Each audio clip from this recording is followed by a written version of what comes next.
Firman Tuhan Harian. Titik awal takut akan Tuhan adalah memperlakukan Dia sebagai Tuhan. Seseorang baru saja mengajukan pertanyaan, bagaimana mungkin kami mengenal Tuhan lebih dari Ayub mengenalnya, namun kami masih tidak bisa takut akan Tuhan? Kita sebelumnya berbicara sedikit tentang perkara ini, bukan? Sebenarnya, esensi dari pertanyaan ini juga telah dibahas sebelumnya, yaitu bahwa meski Ayub tidak mengenal Tuhan pada saat itu, dia memperlakukannya sebagai Tuhan dan menganggapnya sebagai Tuhan dari segala sesuatu di surga dan di bumi. Ayub tidak menganggap Tuhan sebagai seorang musuh. Sebaliknya, dia menyembahnya sebagai pencipta segala sesuatu. Mengapa orang zaman sekarang sangat menentang Tuhan? Mengapa mereka tidak bisa takut akan Tuhan? Salah satu alasannya adalah mereka telah dirusak sedemikian dalam oleh iblis. Dengan sifat iblis mereka yang berakar begitu dalam, orang pun menjadi musuh Tuhan. Jadi, meski mereka percaya kepada Tuhan dan mengakui Tuhan, mereka masih bisa menentang Tuhan dan menempatkan diri mereka sebagai penentangnya. Ini ditentukan oleh sifat manusia. Alasan lainnya adalah, meski orang percaya kepada Tuhan, mereka sama sekali tidak memperlakukannya sebagai Tuhan. Mereka malah menganggap Tuhan sebagai lawan manusia, menganggapnya sebagai musuh manusia, dan mereka tidak dapat didamaikan dengan Tuhan. Sesederhana itu saja. Bukankah perkara ini telah disinggung selama sesi sebelumnya? Pikirkan, apakah itu alasannya? Meski engkau memiliki sedikit pengetahuan tentang Tuhan, seperti apakah pengetahuan ini? Bukankah ini yang dibicarakan oleh setiap orang? Bukankah itu adalah apa yang Tuhan katakan kepadamu? Engkau hanya mengetahui aspek teoritis dan doktrin. Pernahkah engkau mengalami aspek yang nyata dari Tuhan? Apakah engkau memiliki pengetahuan yang subjektif? Apakah engkau memiliki pengetahuan dan pengalaman praktis? Jika Tuhan tidak mengatakan kepadamu, bisakah engkau mengetahui hal ini? Pengetahuanmu secara teori tidak merepresentasikan pengetahuan yang nyata.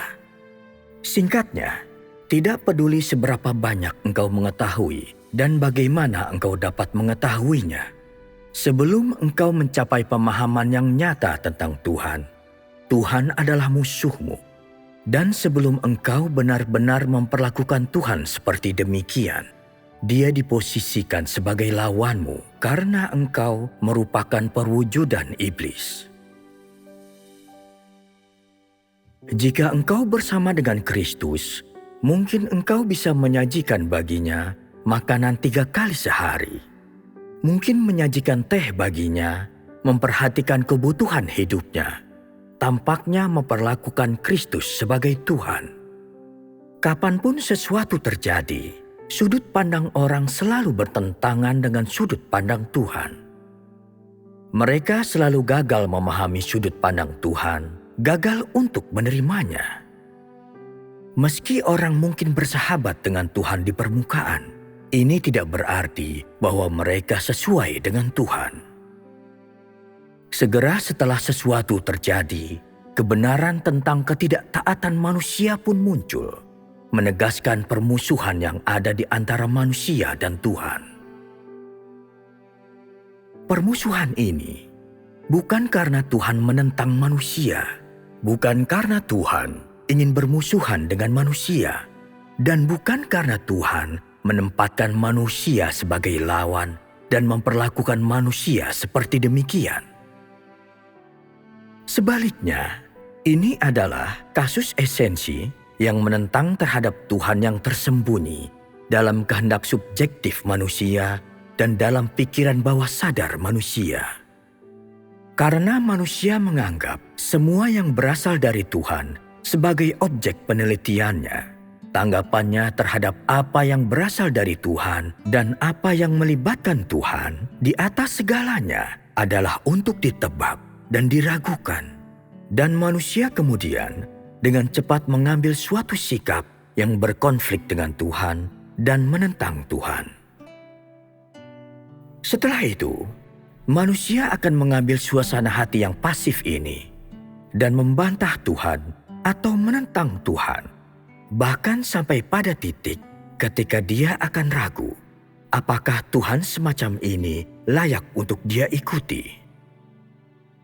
Terlepas dari kenyataan bahwa rasionalitas manusia mengatakan kepadanya bahwa dia tidak boleh terus bertindak seperti ini, dia akan tetap memilih untuk melakukannya terlepas dari dirinya sendiri, sehingga dia akan tetap melanjutkan tanpa ragu sampai akhir.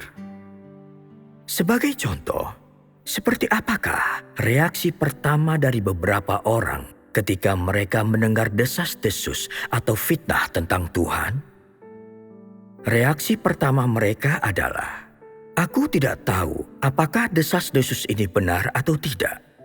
Apakah ada atau tidak, jadi aku akan bersabar menunggu." Mereka pun mulai merenungkan. Tidak ada cara lain untuk memverifikasi hal ini. Apakah memang ada?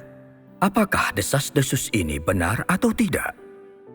Meski orang ini tidak menunjukkannya di permukaan, hati mereka sudah mulai meragukannya, sudah mulai menolak Tuhan. Apakah esensi dari sikap semacam ini? Sudut pandang semacam ini? Bukankah ini pengkhianatan? Sebelum mereka diperhadapkan dengan perkara tersebut, engkau tidak bisa melihat seperti apakah sudut pandang orang ini. Tampaknya mereka tidak berkonflik dengan Tuhan. Sepertinya mereka tidak menganggap Tuhan sebagai musuh.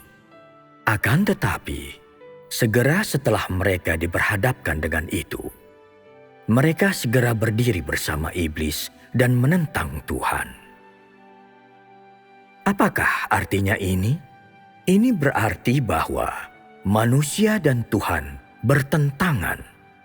Itu bukan karena Tuhan menganggap manusia sebagai musuh, namun karena esensi utama manusia itu sendiri bermusuhan terhadap Tuhan. Tidak peduli seberapa lama seseorang mengikuti Tuhan, seberapa banyak mereka membayar. Tidak peduli bagaimana seseorang memuja Tuhan, bagaimana mereka menahan diri untuk tidak menentang Tuhan, bahkan mendesak diri mereka untuk mengasihi Tuhan, mereka tidak pernah bisa berhasil memperlakukan Tuhan sebagai Tuhan. Bukankah ini ditentukan oleh esensi manusia? Jika engkau memperlakukan Dia sebagai Tuhan, engkau benar-benar percaya bahwa Dia adalah Tuhan. Masih bisakah engkau memiliki keraguan apapun terhadapnya? Mungkinkah masih ada tanda tanya mengenai dirinya dalam hatimu? Tidak mungkin. Kecenderungan dunia ini begitu jahat. Ras manusia ini begitu jahat. Bagaimana mungkin engkau tidak memiliki pemahaman apapun tentang itu semua? Engkau sendiri begitu jahat. Bagaimana mungkin engkau tidak memiliki pemahaman apapun tentang itu? Namun cukup beberapa desas-desus, beberapa fitnah dapat menghasilkan pemahaman yang sebesar itu tentang Tuhan, dapat menghasilkan gagasan sebanyak itu yang menunjukkan betapa belum dewasanya tingkat pertumbuhanmu. Hanya dengungan beberapa nyamuk, beberapa lalat menjijikan, hanya itu saja yang diperlukan untuk menipumu? Orang seperti apakah ini? Apakah engkau mengetahui apa yang Tuhan pikirkan tentang orang semacam ini? Sikap Tuhan sebenarnya sangat jelas dalam cara Dia memperlakukan orang-orang ini. Perlakuan Tuhan terhadap semua orang ini hanyalah menunjukkan sikap tidak ramah kepada mereka. Sikapnya adalah tidak memberi perhatian apapun kepada mereka, dan tidak bersikap serius terhadap orang-orang bodoh ini. Mengapa demikian? Karena dalam hatinya, dia tidak pernah berencana untuk mendapatkan orang-orang yang telah bersumpah memusuhinya sampai akhir dan yang tidak pernah berencana mencari jalan kesesuaian dengannya. Mungkin semua firman yang sudah aku ucapkan ini menyakiti sejumlah orang. Jadi, apakah engkau semua bersedia untuk selalu membiarkanku menyakitimu seperti ini? Terlepas dari apakah engkau semua bersedia atau tidak, semua yang aku katakan adalah kebenaran.